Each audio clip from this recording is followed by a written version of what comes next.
आज Doubtnut app download करें। Doubtnut पर अपने सभी गणित, रसायन विज्ञान, भौतिक विज्ञान और जीव विज्ञान के डाउट्स का करो सफाया।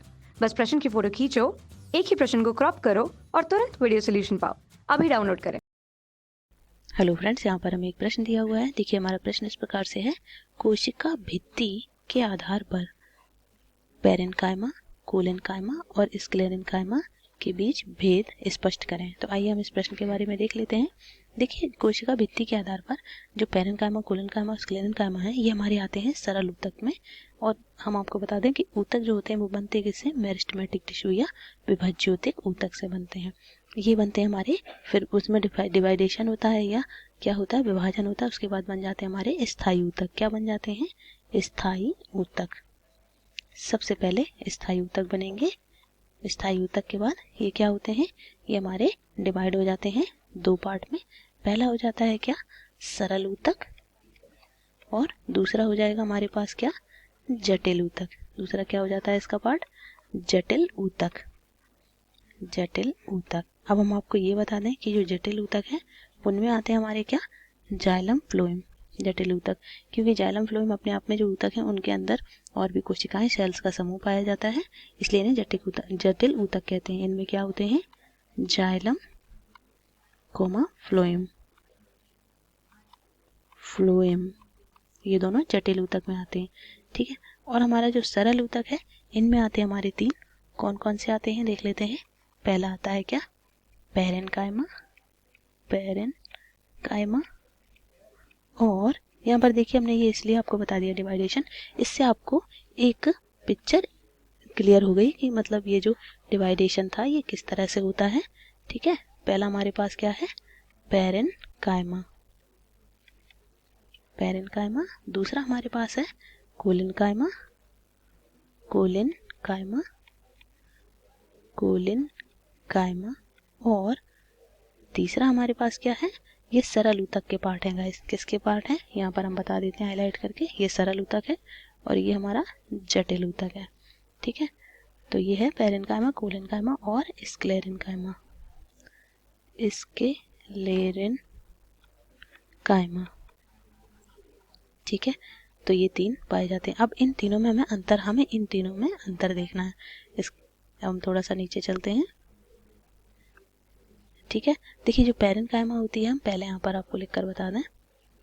पैरेन्काइमा ये जो है, ये कैसी होती है, कोशिका भित्ति के आधार पर हम बात कर रहे हैं, तो इनमें क्या पाया जाता है, थिन वॉल्ड होती हैं। ये कहने का मतलब है भित्ति पतली होती है। कैसी होती है, भित्ति पतली। कैसी होगी, भित्ति पतली होगी। और इनमें जो टिश्यू पाए जाते हैं वो लिविंग होते हैं, जीवित कोशिकाएं होती हैं। कहने का मतलब है जीवित कोशिकाएं या जीवित सेल्स पाई जाती हैं। ठीक है। ये होती है हमारी पैरेन्काइमा। पैरेन्काइमा में और हम आपको बता दें कि इसकी जो सेल्स होती हैं वो आइसो डाइमेट्रिक एंड कॉम्पैक्टली अरेंज होती हैं। और इसका फंक्शन हम आपको बता दें, जो कार्य है वो क्या है, कार्य इसका क्या है, ये फोटोसिंथेसिस भी करता है। कहने का मतलब है प्रकाश संश्लेषण। प्रकाश संश्लेषण भी इसके द्वारा होता है।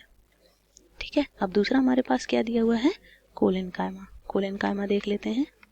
कोलेनकाइमा, जो कोलेनकाइमा है हमारा, वो कैसा होता है, ये लिविंग मैकेनिकल टिश्यू होते हैं और ये सेलुलोज के डिपोजिशन से बनते हैं। किसके, इनमें। और ये थोड़े से हार्ड होते हैं। सेल्यूलोज का जमाव पाया जाता है, सेलुलोज जम जाता है इनमें। और ये कैसे होते हैं, ये जीवित कोशिकाएं होती हैं और ये थोड़ी सॉफ्ट होती हैं। कहने का मतलब है कैसी होती हैं, थोड़ी सॉफ्ट होती हैं, या इन्हें हम कह सकते हैं कि मुलायम होती हैं। ठीक है। और ये जो हमारे हैं ये थोड़े से कठोर होते हैं। कैसे होते हैं, कठोर होते हैं। और इनमें सेलुलोज का जमाव पाया जाता है, ड्यू टू सेलुलोज का डिपोजिशन। इस वजह से ये कैसे हो जाते हैं, थोड़े से कठोर हो जाते हैं। ठीक है। और इनमें हाइपोडर्मिस डाइकॉट सेल्स पाई जाती हैं। इनका जो कार्य है गाइस, ये क्या है, ये सेकेंडरी टिश्यू में एब्सेंट होते हैं और ये क्या करते हैं, थिकनेस बढ़ाते हैं। क्या बढ़ाते हैं, इनका कार्य क्या है, कार्य इनका ये है कि ये क्या बढ़ाते हैं, थिकनेस या मोटाई। ठीक है, मोटाई बढ़ाना। और वहीं ये ऊपर वाले जो हैं पैरेन्काइमा, ये कहाँ पर पाए जाते हैं, जितनी भी सॉफ्ट जगह है, पत्तियां वगैरह, प्रकाश संश्लेषण कर ही रहे हैं, ठीक है। और हाँ, एक और बता दें, पैरेन्काइमा जो होते हैं वो जलीय पौधों में एरेन्काइमा टिश्यू भी बनाते हैं, ठीक है, उनका भी एक टाइप है ये। और हमारा क्या था लास्ट, स्क्लेरेन्काइमा। स्क्लेरेन्काइमा, जो स्क्लेरेन्काइमा होता है गाइस, वो कैसा होता है, वो होता है, ये हमारे मैकेनिकल टिश्यू होते हैं। किस तरह के होते हैं, ये आंतरिक टिश्यू, मतलब कार्य की दृष्टि से ये आंतरिक ऊतक होते हैं ये। और ये करते क्या है, इनकी जो सेल वॉल होती है, कोशिका भित्ति के आधार पर हमें बताना है। तो जो भित्ति होती है वो कैसी होती है, काफ़ी थिक होती है। कैसी होती है, मोटी, भित्ति मोटी होती है। और इसमें क्या होता है, लिग्निन पाया जाता है। क्या पाया जाता है, लिग्निन। देखिए सेलुलोज का जमा होता है, थोड़ी सी कठोर हो जाती है, लेकिन अगर लिग्निन पाया जाएगा वहां पर तो और भी ज़्यादा। लिग्निन का जमाव, ठीक है। और इस जमाव की वजह से ये कैसी हो जाती है, कठोर, अत्यधिक कठोर होती है ये, अत्यधिक कठोर हो जाती है ये। अब इसका कार्य देख लेते हैं क्या है। कार्य, स्क्लेरेन्काइमा का जो गाइस कार्य है, इनका कार्य क्या है, जहाँ पर भी जटिल ऊतक पाए जाते हैं। कैसे पाए जाते हैं, जटिल ऊतक।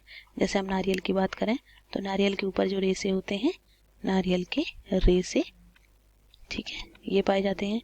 अगर मैंगो की बात करें, मैंगो के अंदर जो गुठली के ऊपर कड़ा सा वो परत होता है, वो ये होता है, ठीक है, स्क्लेरेन्काइमा। मतलब हम ये बता दें आपको कि जितने भी हार्डेस्ट टिश्यू होते हैं वो सारे के सारे यही स्क्लेरेन्काइमा में पाए जाते हैं, नारियल के रेशे हुए। और क्या है, बास्ट फाइबर, यहाँ से क्या प्राप्त होता है हमें, सन, सन बोलते हैं इसको, जूट बोलते हैं, पटसन बोलते हैं। ये सारी की सारी चीज़ें हमें कहाँ से, फाइबर के रूप में कहाँ से प्राप्त होती हैं, इसके कार्य हैं ये, ठीक है, इनसे हमें प्राप्त होती हैं।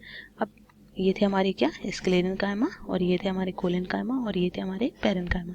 तो गाइस हमने इनके अंतर और कार्य आपको बता दिए। आई होप ये प्रश्न आपको समझ आया होगा। Thank you. कक्षा 6वीं से 12वीं से लेकर नीट, आईआईटी, जेई वो एडवांस के लेवल तक 1 करोड़ से ज़्यादा छात्रों का भरोसा। आज ही डाउनलोड करें डाउटनेट ऐप या व्हाट्सएप करें अपने सारे डाउट्स 8400 400 400 पर।